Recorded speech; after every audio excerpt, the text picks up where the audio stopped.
every business provides a solution, right? This solution is sold to a customer. The key word there is sold. Now, this means that the primary goal of every business, whether they provide a product or render a service, is to sell. Sell, sell, sell. For example, what does DHL sell? DHL sells logistics as a service, right? A service that helps you deliver items from point A to point B. We both know what KFC sells. Now, for these guys to be successful selling thousands of deliveries and buckets of chicken, they must have a plan that works. Let's talk more about that plan. Bonjour, welcome to another episode of MIA with Damini, a bi-weekly show targeted at helping African business owners sell and market their products and services better. Alright, so today we're going to be talking about how you can create or develop a marketing plan for your business, right? And we're going to be using my favorite marketing plan framework. It's called SOSTAC, and it's an acronym, right? So during the next episodes, I'll be talking about what the S, the O, the S, the T, the E, and the C stands for, right? So SOSTAC. So today we're talking about the first S, which stands for situation analysis. In simple English, right? Your situation analysis is when you research or analyze the situation of your business, right? I know that sounds like tautology, but just stay with me. Just stay with me. Now, no matter the stage of your business, whether it's a business idea, it's an early stage or young business, or it's even an OG business, it's been here for a bit, you always want to have situation analysis always running, right? Maybe 6 months, a year, even certain factors might cause you to want to have a situation analysis. So, for example, now, let's say you're an OG business, you've been in the business for a bit, the industry for a bit, or you're even a new business. Let's say you're a new business and you've been there for like 2 years, 3 years, so you're still a newbie, so to speak, in that industry. And then a new business or a new competition brand comes in. You would want to analyze, okay, what are these guys doing differently, right? You also have to look at what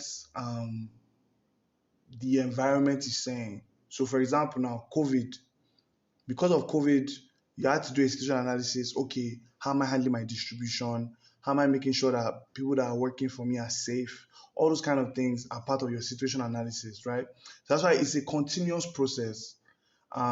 Pricing, if you're affected by the fluctuations of dollar or foreign exchange in your country, you always want to have a situation analysis that affects your foreign exchange rates. Especially if you are importing products or raw materials from outside the country, because this will affect your pricing, which will affect your margins, which is your profit, right? So yeah, your situation analysis is always it's an ongoing process. It's an ongoing process, and it involves two things, right? The internal analysis, looking at internal factors, and then external factors. An internal analysis shows you the factors that are within your control, right? Now, you can take this information after your internal analysis to take your business either forward or even backward, right? I hope that you don't plan to take your business backward, but hey. Anyways, so for your internal analysis, you have things that focus around competition research, right? And you can use different means to run your internal analysis. You can use a Google search. You can use like a social media or online market search. You can even go to malls. You can go to supermarkets if your product or service covers those kind of areas to do your search, right? And then we have something we call the Porter 5 forces. All these things are what you can use to do your internal research, internal analysis. Now, let's assume that you're doing a Google search, right? You're doing a Google search or an online market search via social media channels, or you're even going to the market to do your survey. What you want to do is you want to do like a list of those competition businesses or brands, and then you want to focus on pricing, you want to focus on packaging, you want to focus on the content that they are posting online across their platforms, all those type of things, right? So let me give you an example. Um, I'll give you three examples: two products and one service, right? Um, Mr.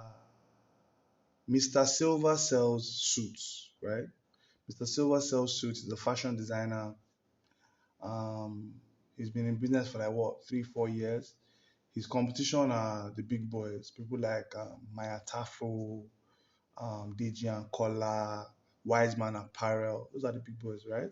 So yeah, what he would want to do is he would want to go on their social media platforms, see the kind of content they are putting up, whether they're doing like a collections type of thing. Those kind of guys would most likely have an e-commerce platform as well, so you can go and check out their websites, get their pricing. Um, if they have worked with influencers, like I spoke in my last video, in my last podcast, if they had worked with influencers before, he can also go and check what the influencers did, engagement as well. You know, in a way, he can even patronize them if he wants to. He can buy their product, see what their delivery service is like, see their um, process orders, almost like simulate a customer journey, right? Simulate how their customer journey is. Look for loopholes where he can improve on his own service to better their product, their own service, things like that. So that's what Mr. Silva would do, right? Um, Another product would be something that requires markets. Okay, let's say Shade. Let me use Shade. Shade sells Tiger Nut milk, right? So for that, Shade has two options. Shade can be selling it at wholesale for events and all that. But the money now is going to supermarkets, going to go and supply supermarkets, right? So Shadi can go to the supermarkets near her, see who is playing in that space. If she's lucky, nobody's playing in that space. Chances that nobody's playing in that space is quite slim these days. But yeah, what she wants to do is look at how those people are packaging their products, look at the quantity, right? In this situation, you might want to look at quantity, um, look at the quantity of the tiger nut milk that they are producing. Obviously, quality as well. So you want to buy it and taste it. Same with Mr. Kola and Mr. Silver. He might buy one of their suits and see how they are finishing and all that is, right? So Shelly can do this for like what, 2, 3 supermarkets, understand how to position her brand, understand the benefits that the competition business gave to the supermarket owners and all that, and then see how she can better that. Right? The entire point of doing this analysis is to improve your product and be better than your competition. That's the entire purpose of this activity of creating a marketing plan in whole and doing your analysis, right? Your analysis is gathering data of some sort, right? Um, yeah, I said final example would be a service. So let's say um, chef, cook, um, things like that. I believe that that's a service, right? So let me look for somebody now. Mrs. Ayodele. I'm using a lot of Yoruba people names, but yeah, Mrs. Ayodele is a caterer, right? She's a caterer. She just started the business like 6 months in, right? Mrs. Ayodele would want to see what her competition is doing. So people like 12 Baskets, people like the big boys. What are the big boys doing in the industry? What are the middle guys doing as well? People that are not so big, but they're also seeing, they're also getting customers. What are they doing? How can she also position herself in that space and let people know that she also can deliver quality as well as quantity if that's her unique selling point. We'll talk about that. We'll talk about that in another episode. But yeah, what you want to look at during this your online search when you're using Google, social media, all of that. You want to look at first of all um, content. What content are these guys putting out there? Their type of pictures, quality, engagement, how people are engaging, and all of that, right? That's how you want to look at this first part of your internal analysis. You also want to look at something called the Porter 5 forces, right? Now, because of I'm trying to keep this short, I really cannot explain this in depth. So I'll just run through each one of these five forces. Number one is number of industry competitors. You don't want to be in a saturated market. You don't want to be in an overly saturated market, right? Being in a saturated market is good. It means that whatever product or service you are rendering or selling has a has an audience size for it, right? But you don't want to be in a market that is overly saturated. Number two, power of new entrants. So you don't want to be in a business where you can easily get competition in it. So for example, um, a lot of people sell ebooks, right? And it's actually very, very easy because all you want to do is just do some research, acquire knowledge from different platforms, put them together, and you have a pretty solid ebook, right? So that's power of new entrants. You don't want to be involved in a business where people can easily come and join you because after a while it will become overly saturated. Now remember number one, which is number of industry competitors. Power of suppliers is the next one. You don't want a situation where the people supplying products or raw materials to you have so much power. Like they can literally just tell you that, oh, there's nothing today, and that's it. You depend on them too much, right? What you might want to do is start looking for how you can either get the raw materials or products into the country by yourself. That's if you're importing, right? Or you're buying off someone. Look for how you can do that, or how can you even make it, right? So, for example, using the tiger nut milk example, instead of me going to buy tiger nut milk from the market, right, I can actually start a tiger nut farm at some point when the business has grown, and I'm sure that I can make certain level of returns if I invest that money into building a tiger nut farm, right? Power of customers. Now, power of customers is tricky because it's involved in every type of business, right? If your customers feel like they can get the same value that you are bringing to the table somewhere else for a cheaper price, you will not have any customers, right? When it comes to business, you are in a value selling game. You're selling values, and you must sell the best value at the best price. That's who wins at the end of the day, right? So yeah, power of customers simply means I can take my money somewhere else and be sure that I will get, if not a better level of quality of service, the same at least. So that's power of customers, right? And then it's almost when you're in an overly saturated market and you're all selling the same thing or providing the same service, you're boxed into a corner when it comes to this power of customers, especially. Um, the final one is what we call threat or substitute products, right? So threat or substitute products is, let me give a very good example for this. Okay, um, let's say you're a farmer, right? And agriculture is actually very good. I feel like at some point I'll become a farmer as well. But yeah, let's say you're a farmer, right? And you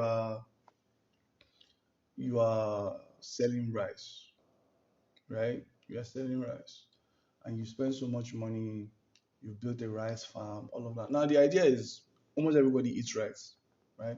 But for some very funny reason, you have gari, you have cassava, you have beans, you have other things people can eat, right? So that's what they mean by threat or substitute products.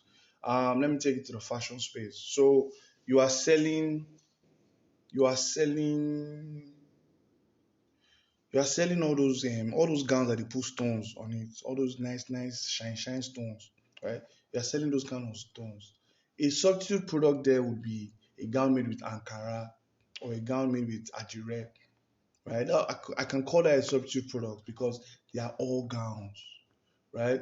So when you're in an industry where there are a lot of substitute products that people can use, you have some challenge. So going to the large scale, let's use beverages. So there's Coke, there's Pepsi, there's Biggie, there is there are so many ones that I can't even begin to mention because I know that I've seen one that has a yellow cap recently with red red and black and yellow cover on it. So yeah, so that's what threat of your substitute products mean.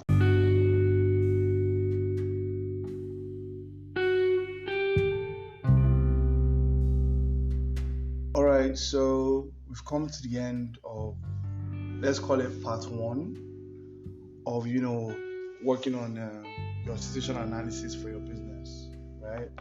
Um, so here we spoke about the internal factors um, that goes into your internal analysis, which makes up your marketing plan as a whole, right?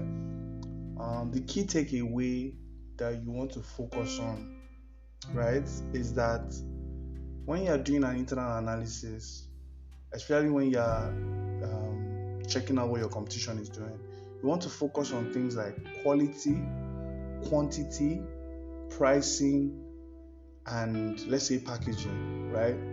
This kind of information will help you make certain decisions that can take your business forward and also help you stand out from your competition, right? Again, thank you for listening to another episode of MIA with Damini.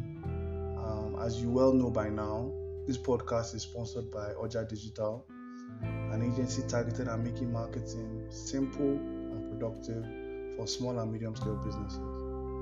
So till next time, au revoir.